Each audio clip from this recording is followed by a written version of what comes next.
En un ataque de ira, denuncié falsamente a mi novio por acoso. Pero ya pasó, levanté los cargos. Pero por alguna razón no quiere perdonarme y va a cancelar la boda. ¿No estás siendo un poco exagerado? Estoy escribiendo esto con las manos temblando y una sensación de incredulidad total. Mi prometido, Marcos, el hombre con el que se suponía que iba a pasar el resto de mi vida, está deshaciendo nuestro futuro, nuestra boda, nuestros 5 años de historia. Y todo por un error. Un error estúpido, impulsivo y horrible, lo admito, pero un error que ya he arreglado. No puedo entender cómo puede ser tan drástico, tan implacable. Para que entiendan por qué su reacción es tan exagerada, necesitan entender nuestra relación. Marcos y yo siempre hemos sido fuego y gasolina. Nuestra conexión es increíblemente apasionada. Cuando estamos bien, el mundo entero parece technicolor. Somos esa pareja que se ríe demasiado alto, que se besa en público, que vive su amor con una intensidad que a veces asusta a nuestros amigos más tranquilos. Pero esa misma pasión que alimenta nuestro amor también alimenta nuestras peleas. Siempre hemos discutido a lo grande. Gritos, portazos, palabras dramáticas. Yo, lo admito, tengo un temperamento fuerte. Cuando me enfado, veo rojo. Digo cosas que no siento, hago cosas de las que luego me arrepiento. Pero Marcos siempre lo ha sabido. Siempre ha entendido que mis explosiones son solo eso, explosiones. Tormentas que pasan tan rápido como llegan. Y después, siempre venía la reconciliación, que era igual de intensa y apasionada. Era nuestro ciclo, nuestro baile. Él era la calma que anclaba mi tormenta. Nos comprometimos hace 1 año. Fue un paso natural. Ambos sabíamos que, a pesar de nuestro drama, éramos el uno para el otro. Estábamos planeando una gran boda para dentro de 3 meses. El vestido estaba comprado, el lugar reservado, las invitaciones enviadas. Estábamos en la recta final. La semana pasada, tuvimos la madre de todas las peleas. Empezó por una tontería. Él había quedado con sus amigos para ver un partido y yo sentía que no me estaba prestando suficiente atención en medio del estrés de la boda. La discusión escaló. Gritos. Acusaciones. Yo le dije que era un egoísta. Él me dijo que yo era una dramática. En un momento, harto de los gritos, cogió las llaves de su coche y dijo, necesito aire. Me voy a dar una vuelta. Y salió por la puerta. Normalmente, este era el punto en el que yo me quedaba en casa, furiosa, esperando a que volviera para la fase de reconciliación. Pero esa noche, algo en mí se rompió. Su calma, su capacidad para simplemente irse en medio de mi tormenta emocional, me pareció el acto de abandono definitivo. Me sentí impotente, ignorada. Y mi ira, al no tener dónde ir, se transformó en algo mucho más oscuro y destructivo. Quería herirlo. Quería que sintiera una fracción del pánico y la impotencia que yo sentía. Y en ese estado de locura temporal, tuve la peor idea de mi vida. Mientras escuchaba el motor del coche de Marcos alejarse, me quedé de pie en medio del salón, temblando de una rabia que no sabía cómo procesar. Me sentí completamente abandonada. ¿Cómo se atrevía a irse? ¿A dejarme sola con toda esa furia? Su huida me pareció un acto de desprecio supremo, como si mis sentimientos no fueran lo suficientemente importantes como para quedarse y enfrentarlos. En mi mente, su acción de ir a dar una vuelta se transformó en algo siniestro. ¿Y si no vuelve? Pensé. ¿Y si está con otra? Mi cerebro, envenenado por la ira, empezó a fabricar los peores escenarios posibles. No estaba pensando con claridad. No era yo misma. Era una versión de mí dominada por el pánico y el despecho. Y entonces, vi su teléfono. Se lo había dejado en la mesita de café en su prisa por salir. Y al lado, la foto de nosotros dos, sonriendo, de nuestras últimas vacaciones. La visión de esa felicidad, tan lejana en ese momento, fue como echar gasolina al fuego. Quería que volviera. Quería forzarlo a enfrentarse a mí. Y en ese estado de irracionalidad, se me ocurrió una idea. Una idea terrible, desproporcionada, pero que en mi mente febril, parecía la única forma de recuperar el control. Cogí mi propio teléfono. Marqué el número de la policía. Mi corazón latía con fuerza, pero era un latido de adrenalina, no de miedo. Cuando el operador contestó, las palabras salieron de mi boca antes de que pudiera detenerlas. Quiero denunciar un acoso, dije, mi voz sonando extrañamente calmada. Mi novio, mi exnovio, se acaba de ir de casa después de una pelea. Me ha estado siguiendo, no me deja en paz. Tengo miedo. Inventé una historia. Dije que habíamos roto hace una semana, lo cual, en mi mente de la pelea, se sentía como una verdad a medias, que él no lo aceptaba, que me enviaba mensajes amenazantes y que esa noche había venido a mi casa y habíamos discutido. Di su nombre completo, la descripción de su coche, su matrícula. Mientras hablaba, Una parte de mí sabía que estaba cruzando una línea de la que no había retorno. Pero la otra parte, la que estaba herida y furiosa, se sentía poderosa. Ya no era la novia abandonada. Era la víctima que el sistema tenía que proteger. Estaba obligando al mundo a tomarse mi dolor en serio. No pensé en las consecuencias reales. No pensé en los antecedentes penales, en su trabajo, en su reputación. En mi mente, esto era solo una táctica. Un movimiento extremo en nuestro tablero de ajedrez emocional. La policía lo detendría, le daría un susto, y él se daría cuenta de que no podía simplemente irse cuando las cosas se ponían feas. Volvería a casa, asustado y arrepentido, y entonces podríamos tener nuestra reconciliación. Era un plan de choque, una terapia radical para nuestra relación. Colgué el teléfono y me senté en el sofá, esperando. Esperaba una llamada de Marcos, asustado. Esperaba que la sirena de un coche de policía a lo lejos me diera la señal de que mi plan estaba en marcha. No me sentía culpable. Me sentía justificada. Había respondido a su abandono con una acción igualmente dramática. Estábamos en paz. O eso, al menos, era lo que mi mente febril y enfurecida me decía en ese momento. La realidad de lo que había hecho no tardó en llegar, y no fue como yo la había imaginado en mi fantasía de venganza. No recibí una llamada asustada de Marcos. Recibí una llamada de su padre, 2 horas después. Su voz, normalmente tan cálida y paternal conmigo, era un témpano de hielo. Ana, soy yo. Estoy en la comisaría del centro. Tienes que venir aquí ahora mismo y decirle a esta gente la verdad. Han arrestado a Marcos. La palabra, arrestado, me atravesó como una descarga eléctrica. Arrestado. No, detenido para hacerle unas preguntas. No, asustado. Arrestado. De repente, la fantasía se hizo añicos y la gravedad de mi acto me golpeó con la fuerza de un muro de hormigón. Conduje hasta la comisaría en un estado de pánico absoluto. La rabia se había evaporado, reemplazada por un miedo helado. ¿Qué había hecho? Esto no era un juego. Esto era real. Encontré a su padre en la sala de espera. Ni siquiera me miró. Habla con ese oficial, dijo, señalando con la cabeza. Y arréglalo. Me acerqué al policía, temblando. Le expliqué que había habido un terrible malentendido.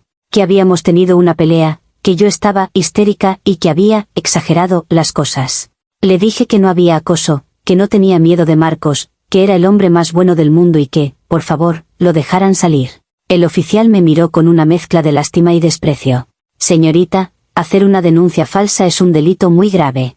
Ha puesto en marcha un montón de recursos por un ataque de ira. Vamos a necesitar que haga una declaración formal retractándose de todo. Pasé la siguiente hora en una pequeña habitación, contando la humillante verdad a un detective que me miraba como si fuera escoria. Finalmente, después de un papeleo interminable, dejaron salir a Marcos. Cuando salió, no parecía el mismo hombre que se había ido de casa unas horas antes. Estaba pálido, su ropa estaba arrugada. Pero lo peor era su mirada. Cuando sus ojos se encontraron con los míos, no había rabia, ni dolor. Había nada. Era una mirada vacía, la de un extraño.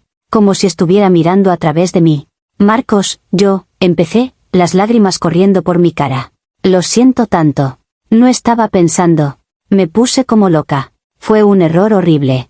Él no dijo nada. Simplemente me miró con esa expresión vacía. Su padre se acercó, le puso una mano en el hombro y se lo llevó.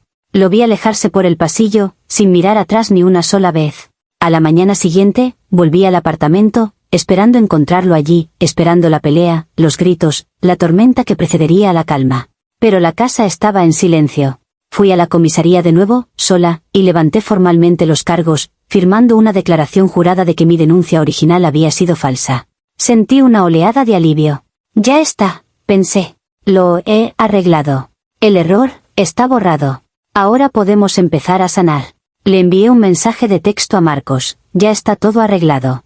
He levantado los cargos. Fue una locura, lo sé. Por favor, vuelve a casa para que podamos hablar. Te quiero. ¡Hey! Si te está gustando esta historia, considera suscribirte al Chismesaurio. Traigo historias como esta todos los días. Ahora sí, sigamos con el chisme. Estaba segura de que, ahora que el malentendido legal estaba resuelto, podríamos volver a nuestro ciclo, a nuestra normalidad. No entendía que yo no solo había roto una regla de nuestra relación. Había detonado una bomba nuclear en el centro de su vida, y esperaba que él volviera a casa a barrer las cenizas conmigo. Marcos no respondió a mi mensaje, ni al siguiente, ni a las 10 llamadas que le hice ese día. El silencio de su parte era un castigo peor que cualquier grito. 2 días después, volvió al apartamento, pero no para quedarse. Vino con su mejor amigo, y empezaron a meter sus cosas en cajas. Lo seguí por la casa como una sombra, suplicando, llorando, intentando hacerlo razonar. Marcos, por favor, háblame, le decía. Sé que fue horrible, sé que fue lo peor que he hecho nunca. Pero ya lo he arreglado. Los cargos están retirados. Legalmente, no ha pasado nada. Podemos olvidarlo y seguir adelante. Él seguía empaquetando, con una calma metódica que me estaba volviendo loca. No me miraba. Era como si yo fuera un ruido de fondo molesto. ¿Olvidarlo?, dijo finalmente, sin detenerse. Su voz era plana. ¿Crees que puedo olvidar que pasé 3 horas en una celda? ¿Que me tomaron las huellas dactilares y me hicieron una foto de ficha policial? ¿Que tuve que llamar a mi padre para que me sacara de la cárcel porque mi prometida me había denunciado falsamente? Pero fue un error fruto de la ira, insistí. No era yo. ¿Sabes cómo me pongo? Siempre lo has entendido. Esta vez se me fue de las manos, pero ya está solucionado. Él se detuvo y finalmente se giró para mirarme. Y la mirada vacía que tenía en la comisaría había sido reemplazada por algo más. Un dolor profundo, pero también una resolución inquebrantable. Ese es el problema, Ana. ¿Que sigues pensando que esto es como nuestras otras peleas? Que esto es algo que se soluciona con una disculpa y una reconciliación apasionada. Esto no es una pelea. Esto no es drama. Esto es algo más. Hizo un gesto hacia las cajas. Nuestras peleas, vuestros portazos, tus explosiones, siempre pensé que eran solo ruido. Parte de tu pasión. Pero me he dado cuenta de que no. Son una advertencia. Una advertencia de lo que eres capaz de hacer cuando pierdes el control. Y ahora sé hasta dónde puedes llegar. No volverá a pasar, lloré. He aprendido la lección. Me alegro por ti, dijo, y en su voz no había sarcasmo, solo una tristeza infinita. Pero yo no puedo arriesgarme.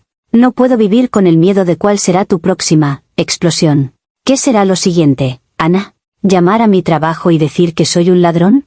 ¿Contarle a mi familia una mentira horrible sobre mí? Has demostrado que no hay límites para ti cuando te sientes herida.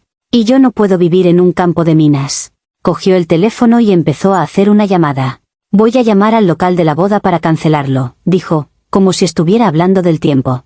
El pánico se apoderó de mí. ¿Cancelar la boda? No. Marcos, no puedes hacer eso. Fue un error horrible, pero te quiero. Y sé que tú me quieres. Él colgó el teléfono y me miró. Sí, te quiero. Y esa es la parte más jodida de todo esto. Pero a veces, el amor no es suficiente. A veces, tienes que alejarte de la persona que amas para salvarte a ti mismo. Y yo necesito salvarme de ti. No había nada que pudiera decir. Él no estaba reaccionando a la pelea. Estaba reaccionando a la revelación de quién soy yo en mi peor momento. Y había decidido que no podía vivir con esa persona. No entendía que esa persona no era yo, era solo una versión temporal y loca de mí. Una versión que ya se había ido, que se había arrepentido. Pero para él, esa versión ahora era la única que podía ver. Marcos se fue. Se llevó sus cajas, su ropa, sus libros, y con ellos, se llevó nuestro futuro. He pasado la última semana en un estado de shock, haciendo las llamadas que él no quiso hacer. Cancelar el catering, la florista, el fotógrafo. Explicar a mi madre que no habrá boda. Cada conversación es una nueva ola de humillación. Y en medio de todo este caos, sigo sin poder entender su lógica. Lo entiendo, estaba enfadado. Estaba dolido. Tenía todo el derecho a estarlo. Pero, ¿cancelar la boda? ¿Terminar una relación de 5 años? ¿No es eso una reacción completamente desproporcionada? Yo cometí un error. Un error terrible, nacido de la ira y el pánico. Pero en cuanto mi cabeza se enfrió, hice todo lo posible para arreglarlo. Me retracté. Levanté los cargos. Me disculpé. ¿Qué más se supone que debo hacer? ¿No cuenta para nada el arrepentimiento? ¿No cuentan para nada los 5 años de amor que construimos? Él habla de límites y de miedo. Pero, ¿no es el amor también perdonar los peores momentos del otro? Él siempre supo que yo era temperamental, apasionada, a veces hasta el extremo. Era parte de lo que amaba de mí. Y ahora, usa esa misma cualidad en mi contra, como si fuera una enfermedad incurable. Me siento increíblemente traicionada. Él me ha juzgado y sentenciado por mi peor momento, ignorando todos los buenos. Ha tomado una acción que duró 5 minutos de locura y la ha convertido en la definición de toda mi persona. Y sí, lo que hice fue grave. Pero ya está en el pasado. Los cargos están retirados. Legalmente, el problema ha desaparecido. Lo único que queda es su rencor, su negativa a perdonar. Él está eligiendo activamente mantener vivo este error, usarlo como una razón para destruirnos. ¿No estás siendo un poco exagerado? La gente comete errores. La gente dice y hace cosas horribles en momentos de ira. El verdadero carácter de una persona, y de una relación, se demuestra en la capacidad de superar esas cosas. Y él ha demostrado que no tiene esa capacidad. Su amor por mí era más débil que su miedo. Así que aquí estoy, sola, sin prometido, sin boda, con la reputación por los suelos. Y todo porque, en un momento de debilidad, cometí un error que ya he arreglado. Él prefiere aferrarse al recuerdo de esa noche que a los 5 años de amor que le di. Y esa, para mí, es la verdadera tragedia. Comentarios populares. Usuario anónimo 1 dice, OP, necesito que leas esto muy despacio. Denunciaste falsamente a tu prometido a la policía. Hiciste que lo arrestaran. Eso no es un ataque de ira. No es una pelea dramática. No es un error que ya pasó. Es un acto de violencia calculado que puede arruinar la vida de una persona para siempre. Un arresto, aunque los cargos se retiren, puede quedar en su expediente. Puede afectar a su trabajo, a sus futuras oportunidades. Usaste el sistema legal como un arma para castigarlo por irse a dar una vuelta. Él no está siendo exagerado. Está huyendo para salvar su vida de una persona increíblemente peligrosa y manipuladora. Tú, YTA, tú eres la culpable, a un nivel que rara vez se ve por aquí. Respuesta de la OP, ¿violencia? ¿Peligrosa? Eso es ridículo. Fue un acto de desesperación, no de malicia calculada. No estaba pensando con claridad. Y lo más importante, lo arreglé. Los cargos están retirados, no hay expediente. Legalmente, es como si nunca hubiera pasado. Él se está aferrando a la emoción del momento en lugar de a la realidad de la situación actual, que es que el problema está resuelto. Usuario anónimo 2 dice, pero ya pasó, levanté los cargos. Chica, no entiendes cómo funciona el mundo real. No puedes simplemente desarrestar a alguien. Le has creado un trauma que probablemente le durará años. Y lo más aterrador es que sigues minimizándolo. Lo llamas un error estúpido, como si hubieras derramado café en su camisa, no como si hubieras intentado arruinarle la vida. Él no te debe el perdón.